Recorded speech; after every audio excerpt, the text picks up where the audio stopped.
Hey guys, so it's time for a real talk. How did I transition from being a mechanical engineer with Sony to being a TV host with NTV7 and Media Prima? Before we get into that, enjoy the short vlog.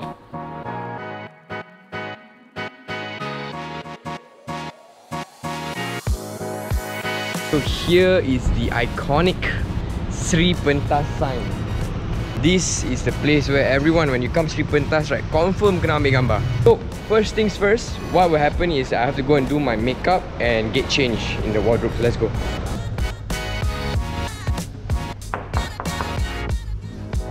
Hello,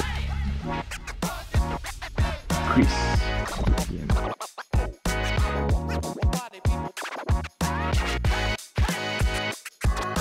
Alright guys, so this is one of the studios here in tengah vlogging sikit. Tengah vlogging, nice. So this is Irfan. He is one of the Didik TV hosts as well. Yeah. So this is for my YouTube channel. YouTube channel, yeah. Betul. Featured in Chris YouTube channel. This guy memang mantap sangat lah. He's everywhere, he's everywhere. Okay, he's at RTM, he's in Media Prima, everywhere lah. So basically this is one of our studios. So you can see over here. This is the camera. The camera is all here. Got 3 cameras. This is what we wear. Correct. This is we have to wear the earpiece. And then the earpiece is to listen to our producer in the control room. And then this is the microphone. Yeah. This is like a waiting room. So usually me and the teacher. Oh wait, I have to explain to you guys. Okay, apa tu Didik TV? Basically, this is an educational program. It's a show under the Ministry of Education. Now, this is where we invite teachers on any subject from kindergarten all the way up to Form 5, and then we pick a certain topic and a chapter, right? So, for example, today I'm doing English on what topic? For Standard 1, for Tahap 1, meaning Standard 1 to Standard 3. And then we'll discuss with the teacher, they'll come up with the content. And then as the host, what we do is we are like one of the students. We facilitate the class. We queue to breaks and then we ask questions. And that's essentially what I do here in Didik TV. So usually we stand by about 1 hour before the show time or the call time. My slot today is at 2 PM. And it's in English. I mean, today's one is the subject is English. But most of the time, there is different subjects and generally you'll be in Bahasa Melayu. So Didik TV is the place where I really had to polish up my Bahasa Melayu, and because we have to host in proper Malay, in the sense that you know how Malaysian kita selalu rojak kan, like inside ada English sikit, ada Bahasa Melayu sikit, but in here we cannot. We are a bit particular. The Ministry of Education is very strict on that. It was a struggle initially lah. You know, I've been doing this for 7 months now, and if you watch the previous episodes, like it wasn't good, it wasn't fluent, I was stuttering a lot. But yeah, I think it comes a lot as practice goes, more episodes. Teacher, what are we doing today? What? Oh, you're gonna be the big bad wolf. I'm gonna be the big little Riding Hood. You are Little Riding Hood? Yeah, but not the little Riding Hood, the big Riding Hood. Okay, so this is my mask lah. Yes, glad to be working with you again. Yes, teacher. Actually, the last time we worked together was I remember the school bus one. School bus, that was correct? Preschool. Yeah, no, it was still level 1. Level 1, huh? Okay, so I'm here with teacher Azrina. Having fun with Chris. Yes. So today, teacher, what is the topic we're gonna learn today? It's about food. Yummy. It's gonna be perfect. Let's do it.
So just for some context, guys, for those of you who are probably new to the channel, you just got to know who is Chris. Like, I came from a mechanical engineering background, graduated with a degree in mechanical engineering, and right after graduation, I actually worked in Sony as a design engineer for the past 3 years.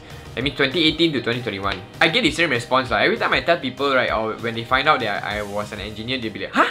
Engineer? You? So it's literally the same response every time. And they will also be asking, wow, what made you jump and how did you even transition? So that's why I want to talk about this in this video. It's I always had the passion in people, always enjoyed speaking, always enjoyed creating videos, you know, speaking on camera and stuff like that. So if you watch my previous videos as well, I've been doing this. And it all started with emceeing in uni. So if you watch my earlier vlogs, right, I used to MC events in uni. But I didn't really know that this was a full-time job, right? I didn't know you can actually make a profession out of emceeing. And then when I talked to my parents about it, they were like, yeah, Chris, emceeing is a good side hustle, like, it's a good part-time, but your degree is engineering, so you should work as an engineer. So okay, that was fair, right? They paid for my degree. I have a degree in mechanical engineering. So I applied to Sony and I got the job and I started working there. So while I was an engineer, I was an MC on the weekends. So that was how I would hustle lah. So MC on the weekends, engineer on the weekdays. And then when the pandemic hit, MCing just like events died off, right? And I was just an engineer. It was during this period of time when I went for a family dinner, and I remember very clearly, I met my uncle, right? And we talk about life, we talk about career and, you know, growing and stuff like that, growth. And he asked me this, Chris, are you still with Sony? Then I was like, yeah. And he asked me, how long you planning to stay there? I thought you were planning to leave. And he said this line that gave me like a wake-up call. He said, your traits are none of an engineer. So when he said this, I was like, oh yeah, because I just remembered before uni itself, before graduating, I always thought to myself that I would want to kind of explore other options as well besides being an engineer. Ever since that conversation, I started exploring options. I was a bit desperate to get out of engineering. Now, not to say that I hated engineering. It was so comfortable, it was stable, they were sending me overseas for business trips. It was really such a great opportunity. And you know, all this gear I have right now is all thanks to working as an engineer. But it came to a point where I was thinking like, hey, I'm turning 27 this year. Before I hit 30, I really should try chasing my passion of being someone who hustles lah. So someone who speaks for a living, emceeing and stuff like that. And so I managed to get this sales gig. Okay, it's like a commission-based sales gig with this company, and these guys allowed me to hustle on the side as well. So it's very work from home, free and easy kind of thing. And immediately I took that as an escape plan out of engineering. So I went to HR, I took the letter, I took the resignation letter, on the day itself I put it in. And here's the fun fact, I didn't tell my parents. I couldn't tell them because I didn't know. I knew what they were going to say, and I knew they could convince me out of it. So every day when I'm serving my 2 months notice, every single day I go into work, I get scared, I get frightened. I'm like, wait, did I do the right thing? Did I do the right thing? It's crazy. So bear in mind, right, when I did this, I didn't have Did It TV, I didn't have NTV7, I wasn't a TV host, I didn't get his offer. So I was just doing this sales thing, and bear in mind, it was a huge pay cut. I wasn't earning as much, but I was learning. And 3 months down the line, I managed to get this call from someone asking me if I'm interested to audition Did It TV. So this is the program I'm hosting for. It's looking for more hosts. So I went in, I screwed up, I bombed, guys. I bombed because it's in Malay, right? I'm so used to speaking in English. So my Malay is really like, it's not hosting level, okay? So I really didn't think I did well. But I really thank God that they decided to call me back for 2 more tries. And after the 3rd try, they were like, hey Chris, you know, we see your potential. You know, we like to select you as one of the hosts. And really, I'm just so grateful for that. So it started with a 3-month contract. This was August till December last year, 2021. And thankfully, the contract has been renewing and renewing. So the show has been continuing. So that's good. So that has given me that momentum into this whole industry of entertainment, into speaking for a living. So what happened was, after 1 month of doing Did It TV, there were a lot of slots and shows to do. I couldn't keep up with that sales gig. So I resigned from the sales gig and decided to focus on myself. So I started focusing on my content, my YouTube channel, my Kaba Baik show, and then the TV hosting lah. So the good thing about this is that I'm not bound 9 to 5 with them. It's more of like every week they will ask for your availability and then they will roster you into the schedule and you just follow the schedule only. So that's about it. It's very flexible. And then that is how I'm able to also host virtual events, outside events, and yeah, so that was the transition on how I actually quit my engineering career into this. But I know probably when I'm saying this, it sounds very straightforward or easy, but it was really a low period of my life because I didn't know what I was gonna do. I didn't know whether events were gonna come back. I didn't know if I was still an MC. All I knew was that I needed to try something. I needed to try, because if I don't try now, I may not have the chance in the future. But I'm happy to announce, guys, for those people watching, yeah, it's been 1 year down the line, and I'm just so grateful for the people around me, for the friends, the support, all of you. You know, even when I'm feeling like in my lowest, my friends will remind me again that, Chris, you did the right thing. You know, you're supposed to try this, you know. And it's true lah, I guess, because worst case, I still have my degree. I can always go back to my previous company. And my boss also told me the same thing. He told me, Chris, this is actually something that I believe you should try as well. And now, you know, when the whole endemic was announced, events started happening again, and suddenly I'm seeing there's so many jobs, right? Events are coming in, and like the shows and jobs. Super overwhelmed. I guess that's why I'm documenting these videos, you know, to journey together with all of you as well, to kind of share what's happening in my life, because I personally enjoy sharing. I personally enjoy sharing with you. And to me, if I could wrap this video up, really, it's, if you really want to try something new, start small first. Take one bite at a time.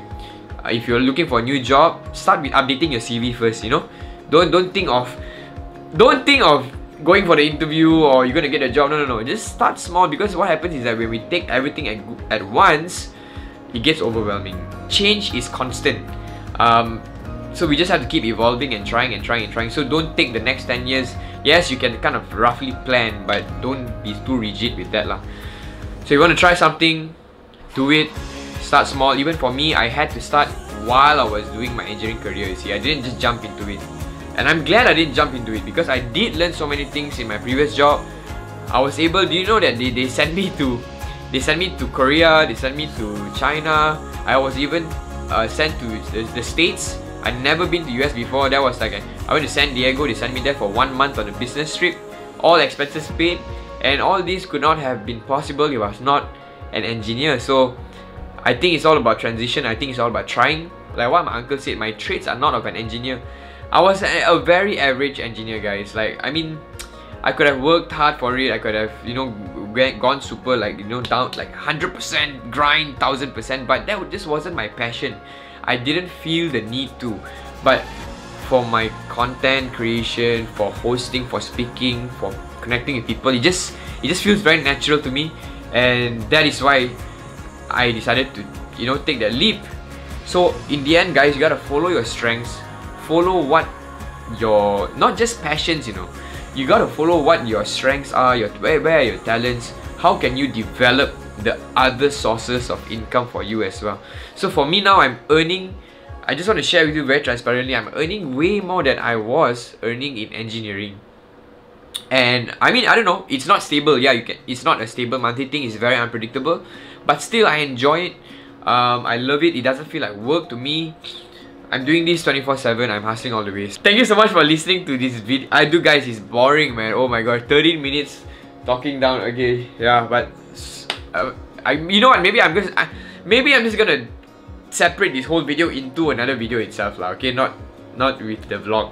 But yeah, thank you so much for watching, guys. Appreciate the support, and really, I love you guys to my core, because every single one of you are the whole reason why I'm growing today.